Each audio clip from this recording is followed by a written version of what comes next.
Halo dan selamat datang di video pembelajaran ini. Dalam setiap organisasi, peran seorang leader bukan hanya tentang membuat keputusan atau mencapai target. Lebih dari itu, kepemimpinan yang kuat bertumpu pada satu hal mendasar, kepercayaan atau trust. Tanpa kepercayaan, arahan menjadi sekadar instruksi. Dengan kepercayaan, visi berubah menjadi komitmen bersama. Dalam video ini, kita akan mempelajari bagaimana membangun kepercayaan dengan pendekatan trust equation. Kepercayaan atau trust bukan hanya konsep, tetapi fondasi hubungan kerja yang sehat dan efektif. Ketika seorang leader dipercaya, komunikasi menjadi lebih terbuka, kolaborasi lebih solid, dan kinerja tim pun meningkat secara berkelanjutan. Mari kita mulai dari pemahamannya. Setelah memahami bahwa kepercayaan adalah fondasi kepemimpinan yang efektif, pertanyaannya adalah, bagaimana sebenarnya kepercayaan itu terbentuk? Ada satu model yang membantu kita memahami hal ini dengan lebih sederhana dan terstruktur, yaitu Trust Equation.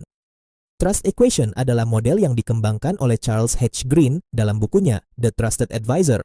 Model ini menjelaskan bahwa kepercayaan bukan sesuatu yang abstrak atau sulit diukur, tetapi dapat dipahami melalui beberapa komponen utama. Menurut model ini, kepercayaan dibangun dari 4 elemen. Pertama, credibility atau kredibilitas. Ini berkaitan dengan kemampuan, keahlian, serta integritas seorang pemimpin.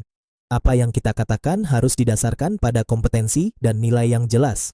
Orang percaya ketika mereka melihat bahwa kita tahu apa yang kita lakukan dan kita melakukannya dengan niat yang benar. Kedua, reliability atau keandalan. Ini tentang konsistensi. Apakah kita menepati janji? Apakah tindakan kita selaras dengan komitmen yang telah disampaikan? Kepercayaan tumbuh ketika orang dapat memprediksi perilaku kita secara positif. Ketiga, intimacy atau kedekatan. Ini bukan soal kedekatan personal yang berlebihan, melainkan kemampuan menciptakan ruang komunikasi yang aman dan nyaman. Ketika tim merasa didengar tanpa dihakimi, kepercayaan akan terbentuk secara alami. Dan yang keempat, self-orientation atau orientasi diri. Semakin tinggi fokus seorang pemimpin pada kepentingan diri sendiri, semakin rendah tingkat kepercayaan yang ia peroleh. Sebaliknya, ketika seorang leader menunjukkan kepedulian pada tujuan bersama dan kepentingan tim, kepercayaan akan meningkat. Model ini membantu kita memahami bahwa trust dibangun melalui kombinasi kompetensi, konsistensi, kualitas hubungan, serta niat yang tulus. Mari kita dalami satu persatu dan refleksikan bagaimana elemen-elemen ini sudah atau belum kita hadirkan dalam peran kepemimpinan kita. Selanjutnya adalah komponen trust equation. Yang pertama, credibility atau kredibilitas. Seberapa kompeten dan jujur seseorang dalam berbicara atau memberikan informasi. Contoh, manajer yang jujur dan memiliki kompetensi kuat akan dipandang lebih kredibel. Yang kedua, reliability atau keandalan. Seberapa konsisten seseorang dalam menepati janji dan memenuhi ekspektasi. Contoh, pemimpin yang menepati janji dan selalu memenuhi komitmennya akan membangun tingkat kepercayaan yang tinggi. Yang ketiga, intimacy atau kedekatan keamanan emosional, yaitu seberapa nyaman orang lain merasa berbagi informasi atau meminta bantuan. Contoh, atasan yang mendengarkan dengan empati akan lebih dipercaya oleh timnya. Dan terakhir, self-orientation atau orientasi pada diri sendiri, yaitu faktor pengurang kepercayaan. Jika seseorang lebih fokus pada kepentingan dirinya sendiri dibandingkan tim atau organisasi, maka kepercayaan akan menurun. Contohnya, seorang pemimpin yang hanya peduli pada pencapaian pribadinya tanpa memperhatikan kesejahteraan tim akan sulit dipercaya. Mari kita lihat contoh kasus. Seorang branch manager meninjau permohonan pembiayaan UMKM dan melakukan analisis mendalam sebelum memberikan persetujuan. Dalam contoh ini, angka yang diberikan berdasarkan kriteria penilaian yang sudah ditetapkan. Mari kita lihat contoh kasus. Seorang branch manager meninjau permohonan pembiayaan UMKM dan melakukan analisis mendalam sebelum memberikan persetujuan. Dalam contoh ini, angka yang diberikan berdasarkan kriteria penilaian yang sudah ditetapkan. Credibility 8, artinya beliau punya pengetahuan dan integritas tinggi.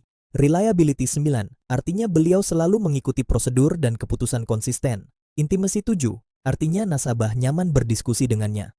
Self-orientation 3, artinya beliau tidak berorientasi pada kepentingan pribadi, sehingga nilai trustworthiness sebesar 8. Artinya, pemimpin ini sangat dipercaya karena memiliki kredibilitas yang kuat, konsisten, dan rendah kepentingan pribadi. Penting untuk dipahami bahwa penilaian trust equation ini tidak bersifat mutlak. Persepsi terhadap kredibilitas, keandalan, maupun kedekatan dapat berbeda antara satu individu dengan individu lainnya karena dipengaruhi oleh pengalaman, ekspektasi, dan konteks hubungan kerja. Artinya, model ini bisa saja mengandung bias persepsi. Namun justru disitulah nilainya. Trust equation membantu kita menyadari elemen-elemen apa yang perlu kita perkuat, serta aspek mana yang perlu kita kendalikan atau hindari.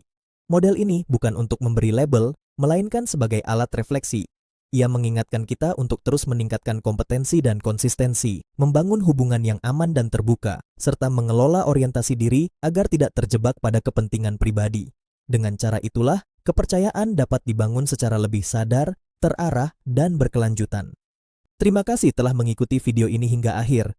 Kami berharap pembahasan mengenai membangun kepercayaan dengan trust equation ini dapat memberikan perspektif yang relevan untuk peran kepemimpinan Anda. Video yang baru saja Anda tonton adalah salah satu contoh bentuk pembelajaran yang dapat dikembangkan untuk mendukung proses belajar di organisasi. Namun perlu diingat, video bukan satu-satunya sarana pembelajaran. Penggunaan video akan jauh lebih efektif ketika dipadukan dengan diskusi, refleksi, dan praktik langsung di kelas maupun dalam aktivitas kerja sehari-hari. Pembelajaran yang berdampak lahir dari kombinasi antara pemahaman, pengalaman, dan konsistensi penerapan. Jangan pernah berhenti belajar, karena kepemimpinan yang kuat selalu bertumbuh seiring waktu. Apabila Anda tertarik mengembangkan video pembelajaran seperti ini untuk organisasi Anda, jangan ragu untuk menghubungi kami. Kami siap berdiskusi dan merancang solusi yang sesuai dengan kebutuhan pengembangan tim Anda. Sampai bertemu kembali di video berikutnya.